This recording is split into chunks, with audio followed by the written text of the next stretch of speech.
All right, guys, Rooster here in Tennessee, roostercb.com. And this is going to be a little bit of a continuation of my last video where we were talking about transistors. But I'm actually going to issue a direct challenge to a gentleman, which I'm glad he did comment on the YouTube channel because I wasn't going to call him out by name or directly call him out or anything like that. But since he made a point to comment here on the YouTube channel, might as well go ahead and get this over with. So, Mr. Jim Simpson from Kentucky, recently you accused me of selling you bad transistors, junk transistors, if you will, because I guess you think you're more qualified to rate the transistors than the company that actually manufactures them. That doesn't surprise me. There's plenty like that in this hobby. They think they know more about the stuff that's being made than the company that makes it, okay?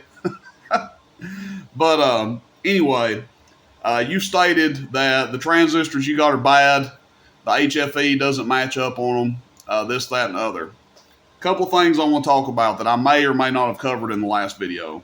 When you guys buy an amplifier from any amp builder, any company that builds amps out there, they're going to match the transistors in your amp by the number that HG has put on the transistor. Okay, they're not going to go through and hook up an Atlas $100 semiconductor analyzer or any other little cheap, semiconductor tester or analyzer. They're not going to go through and hook that up to every transistor individually and then build your amp around it. They're going to go off what HG has obviously recommended as a match set. Okay? And there's a bunch under here. I don't know how many I've got stacked up here, but so that's that as far as that goes. Now, like I said in the last video, you can take probably any semiconductor analyzer tester that you have, and it's not going to match what they label them from the manufacturer. So, for instance, this has a 69 on it. It might test at a 30. This has a 69 on it. It might test at a 29. But that's not to say that that's more accurate than what they're labeling them as. It's the same difference as hooking an amplifier up to three different types of watt meters to put it in, a simple concept.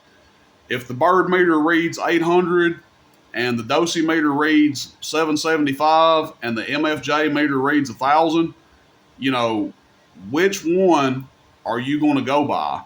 Okay, well, if your amp builder or your radio technician is using a Bird meter, that's probably what you want to go by for a reference. Same thing goes with these transistors, okay? The people manufacturing them, they rate them at this number for a reason. They're not rating them and matching them like this because they want to see you blow up amps over and over and over.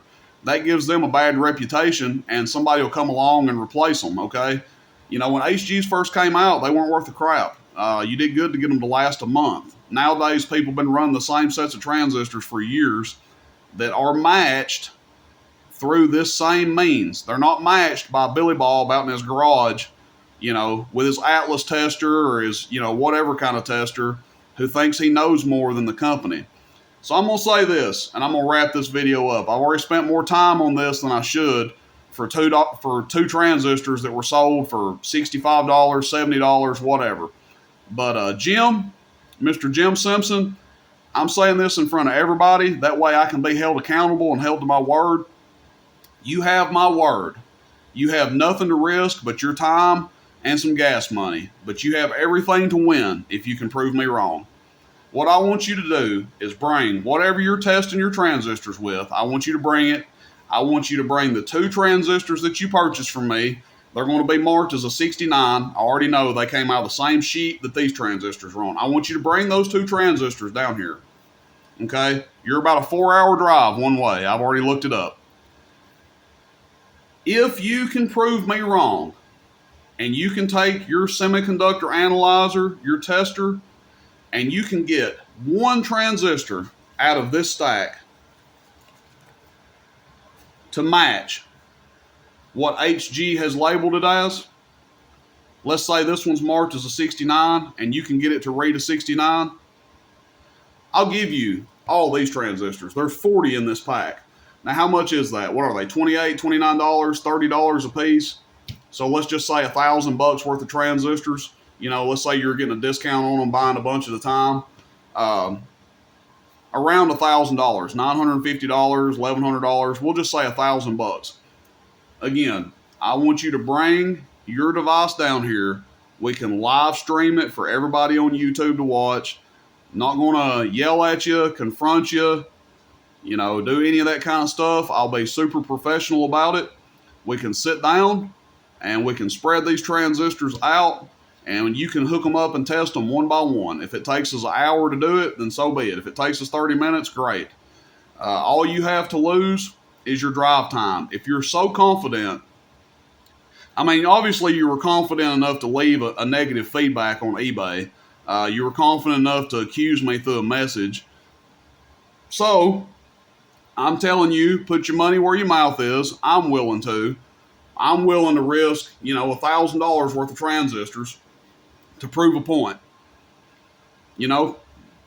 So, up to you, Jim. Ball's in your court, man. You can either complain and whine about it and accuse me with no kind of substance to prove me wrong, or you can come down here and have the opportunity to win a bunch of transistors, and you can prove me wrong at the same time, and we can all laugh together. Everybody here on YouTube can get a big kick out of it. So, up to you.